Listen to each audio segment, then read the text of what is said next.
Nos politiques sont donc en train d'orchestrer des décès à la pelle dans les hôpitaux et utilisent ces morts pour créer une psychose générale dans un but que je n'arrive pas encore à visualiser. Il faut savoir que la totalité des hôpitaux publics et privés du territoire sont vides. Dans cette grande guerre menée contre le coronavirus, toutes les autres pathologies sont reléguées au second, voire au troisième plan.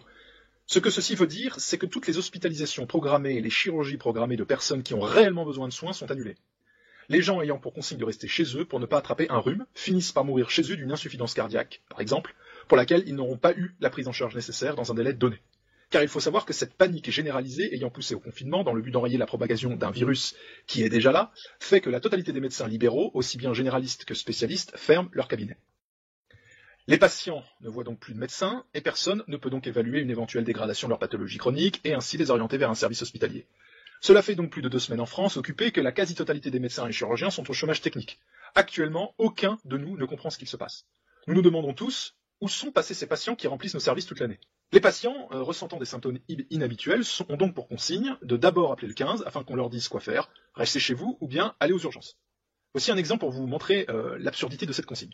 Un patient ressentant une légère douleur thoracique en base droite avec une légère toux et un peu de fièvre, le centre 15 lui dira que ce sont des signes fréquents de l'infection Covid-19 et qu'il doit rester chez lui, ça passera dans quelques jours.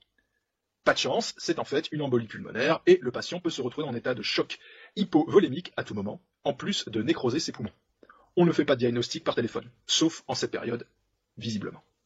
Parlons maintenant des seuls services hospitaliers qui continuent de tourner à plein régime, les urgences et les unités Covid.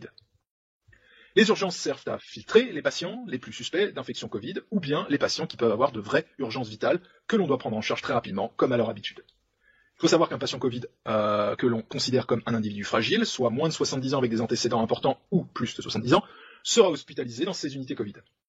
J'ai été réquisitionné il y a un moment pour travailler dans une de ces unités. À quoi ressemble-t-elle ? Les services hospitaliers, totalement vides, dont je vous ai parlé, sont réquisitionnés pour y entreposer des patients Covid. Avant d'être transférés des urgences vers ces unités, ces patients sont étiquetés. Soit ils ont moins de 70 ans et on les étiquette comme réanimables. S'ils se dégradent, nous ferons tout ce qu'on peut pour essayer de les sauver.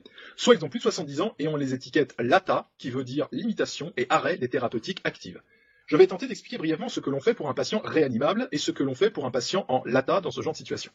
Je rappelle que le tableau clinique d'une infection sévère au coronavirus correspond à une pneumonie, une infection des poumons qui s'attaque aux alvéoles pulmonaires. La phase terminale de ce type d'infection correspond en général à ce qu'on appelle un choc septique à point de départ pulmonaire. Le germe initialement présent dans les poumons et les voies respiratoires passe dans le sang et s'attaque à tous les organes vitaux, le cœur, le cerveau, le foie, les reins. Tout ceci entraîne un coma qui gêne davantage la respiration, une hypotension artérielle car le cœur ne peut plus fonctionner correctement, une augmentation de la toxicité dans l'organisme, soit à cause des médicaments, soit à cause des déchets produits par notre corps en permanence, car le foie et les reins ne fonctionnent plus. Un patient réanimable dans notre service, il arrive avec de l'oxygène pur aux lunettes ou au masque pour l'aider à respirer. Nous adaptons le débit d'oxygène en fonction de ses besoins, estimé par la saturation en oxygène, et dans la majorité des cas, nous ne touchons absolument pas à son traitement. Nous rajoutons des antibiotiques en comprimés dans certains cas et ne sont pas du tout prescrits de manière systématique. Les médicaments qu'il prend à la maison, nous les lui donnons et nous ne faisons rien d'autre. Ces services que l'on nous présente comme des zones de guerre, totalement débordées, sont en fait des unités de surveillance où nous ne faisons presque rien. Je n'ai jamais eu de journée aussi tranquille que depuis le début de cette crise. Si un de ces patients se met à décompenser, à passer dans un état de détresse respiratoire aigu avec une hypotension artérielle, un pseudo-coma, etc., le protocole nous dit de l'intuber, de perfuser ce patient avec 2 ou 3 litres de solution salée pour 3 heures pour faire monter la pression artérielle et ainsi irriguer les organes vitaux. De balancer des antibiotiques en intraveineuse, de balancer de la noradrénaline en intraveineuse si le remplissage par la solution salée n'a pas fonctionné comme prévu. Tout ceci afin de stabiliser les fonctions vitales pour laisser le temps aux antibiotiques de faire leur travail. Je suis passé plusieurs fois dans des services d'urgence et de réanimation, je sais donc que l'âge n'est pas toujours le facteur déterminant quand nous décidons de réanimer un patient ou non.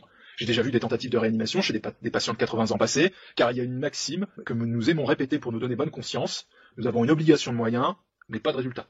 Ce qui veut dire que n'importe quel patient qui arrive entre nos mains, nous devons de faire tout notre possible pour le sauver, même s'il s'avère que c'est mal parti dès le début. Parlons maintenant des patients LATA en unité Covid. Ceux-là ont donc souvent plus de 70 ans. Comme les jeunes, ils arrivent dans nos services avec de l'oxygène sous le nez, le plus souvent avec un débit de 2 à 3 litres minute. Si jamais ces vieux patients commencent à nécessiter un débit plus important d'oxygène, de 6 à 7 litres minute, ce qui peut être expliqué par le fait que ces vieillards traînent leur pneumonie depuis environ 7 jours le plus souvent, vu qu'on leur a ordonné de rester chez eux, on considère qu'ils ne survivront pas à leur infection. 6 ou 7 litres minute d'oxygène, c'est la limite entre la vie et la mort dans ces unités. Une fois ce stade atteint, l'étiquette LATA entre en jeu.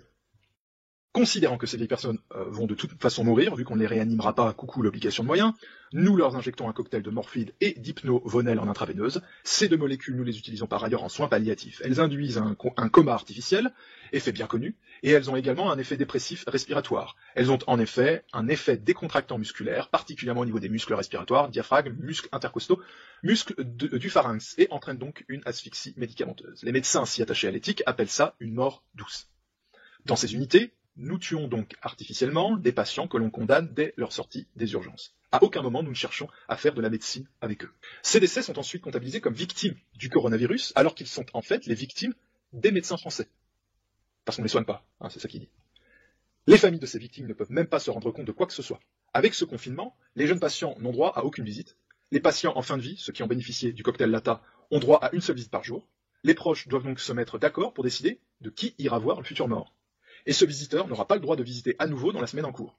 Ils n'ont donc aucun moyen d'apprécier l'évolution clinique de leurs proches, car nous tenons rarement plus d'une semaine sous morphine et hypnovel. Nos politiques sont donc en train d'orchestrer des décès à la pelle dans les hôpitaux et utilisent ces morts pour créer une psychose générale dans un but que je n'arrive pas encore à visualiser.